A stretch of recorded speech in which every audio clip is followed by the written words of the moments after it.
Hello friends, it's Saturday morning வந்து பாப்பாவுக்கு school leave. So நாங்கள் எழுந்திரிச்சதே ஒரு 8 o'clock பக்கம் தான் எழுந்திரிச்சோம். எழுந்திரிச்சு வெளியே போய் பார்த்தா நல்ல மழை பெஞ்சிட்டே இருந்தது. கிளைமேட்டும் வந்து பார்த்திங்கன்னா பயங்கர சில்லுன்னு இருந்தது. ஸோ எழுந்திரிச்சு அதுக்கப்புறமா ஒரு டீயை போட்டு குடிச்சிட்டு அதுக்கப்புறம் வேலையை செய்ய ஆரம்பிச்சிட்டேன். காலையிலே கடற்கன்னு வேலையெல்லாம் செஞ்சிடலாம், கரண்ட்டு போயிடும் மாதிரி இருக்குன்ட்டு நான் டக்குன்னு பாப்பாவுக்கு தோசை போட்டு கார சட்னி தான் ரெடி பண்ணியிருந்தேன். வெங்காயம், தக்காளி நல்லா கொஞ்சம் புளி காரம் உரப்பாக போட்டு கொஞ்சம் கார சட்னி ரெடி பண்ணியிருந்தேன். மழைக்கு வந்து சூடாக தோசை போட்டு சட்னி வச்சு கொடுத்துட்டு நானும் சாப்பிட ஆரம்பிச்சிட்டேன். ஸோ சாப்பிட்றதுக்கு முன்னாடி கொஞ்சமாக நம்ம ரசம் வச்சு விட்டுட்டு உட்காந்துடலான்னு பார்த்தா டக்குன்னு கரண்ட் கட் ஆகிடுச்சு. அப்போ போன கரண்ட்டு இன்னமும் வரல. ஸோ என்ன பண்ணுறதுன்னு தெரியல. ரசத்துக்கு எல்லாமே எடுத்து ரெடி பண்ணி வச்சேன். பட் வந்து கரண்ட் கட் ஆகிடுச்சு. ரசம் வச்சுட்டு கத்திரிக்காய் கிழங்கு போட்டு தொக்கு மாதிரி பண்ணிடலான்னு ரெடி பண்ணியிருந்தேன்.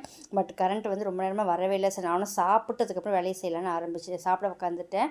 ஸோ சூட 2 தோசையை போட்டு கார சட்னி வச்சு சாப்பிட்டு அதுக்கப்புறமா சமையல் வேலையை ஆரம்பிக்கலான்னு பார்த்தா 11:30 ஆகிக்கணும். இன்னும் கரண்ட் வரல. எப்படி லஞ்ச் பண்ண போகிறேன்னு எனக்கே தெரியல. ஸோ பிடிச்சிருந்தா லைக் பண்ணுங்கள், ஷேர் பண்ணுங்கள், மறக்காம